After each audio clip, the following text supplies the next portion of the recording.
Just what do I mean with conflict resolution, that the conflict resides in you? Let's think about this for a second, okay? To prove that the conflict resides within you, to prove that,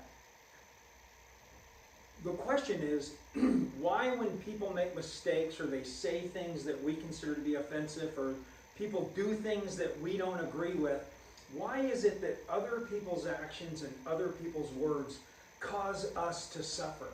Why is that? I'm going to tell you why that is. This is the key to any conflict resolution, is that you understand that the conflict resides in you.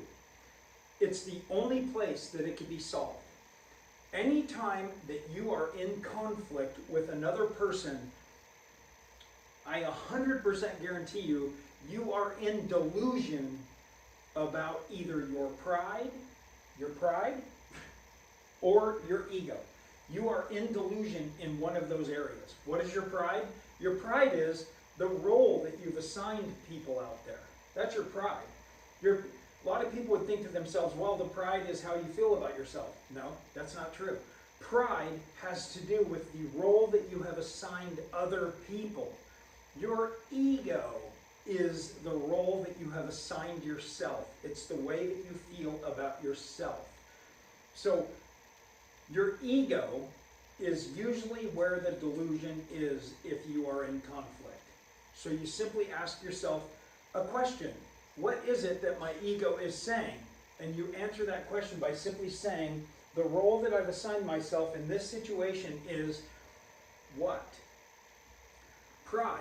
What role have I assigned the other person? Right? Here's what happens. This is exactly what happens. We have unresolved conflict inside of us that has been unresolved since we were young. When we see something that does not line up with our core belief system, okay, because we have that unresolved conflict inside of us and we have a false sense of who we are, we do not understand the role that we play in this life, and we end up assigning other people roles in order to cement the role that we've assigned us. In other words, if those people out there would just do and say as I wished, everything would be fine, right? No, it's not right.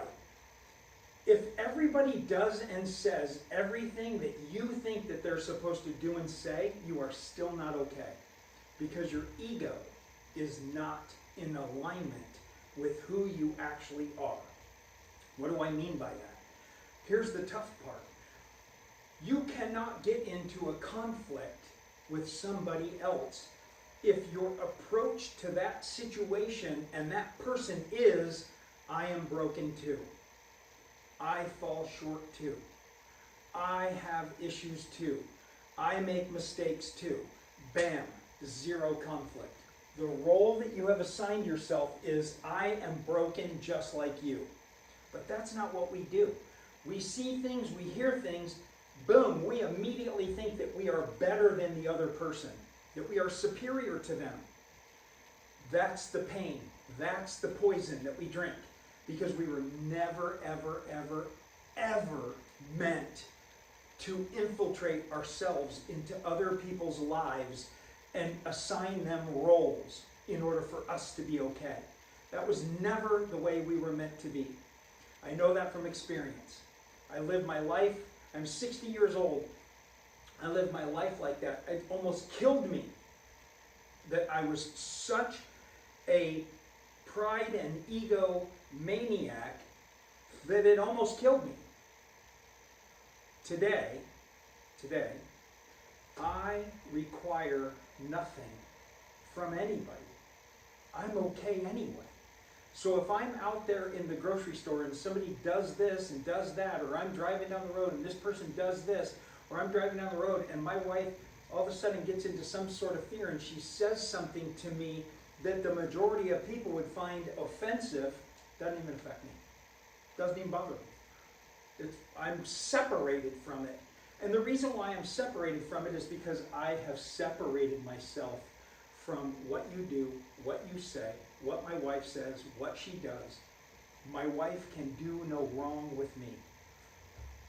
We're not meant to infiltrate our beliefs onto somebody else. That's pain. That's suffering.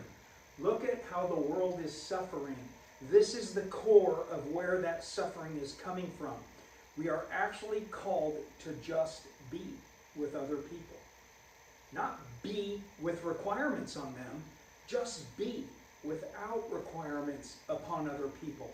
If you want to look at enlightened people, if you want to look at the Dalai Lama, if you want to look at the most peaceful people, they have one thing in common, and that is that they have separated themselves from everything else. They are completely separate from the world. They are separate from what's said. They're separate from what's done.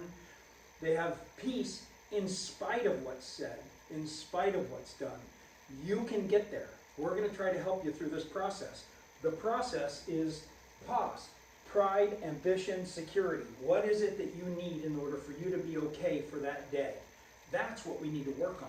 That's when you start to be able to make some changes about what is it that you require for that day, for these people, for that situation, for that past thing. What is it that you require in order for you to be okay? We want to straighten those things out. Stay tuned.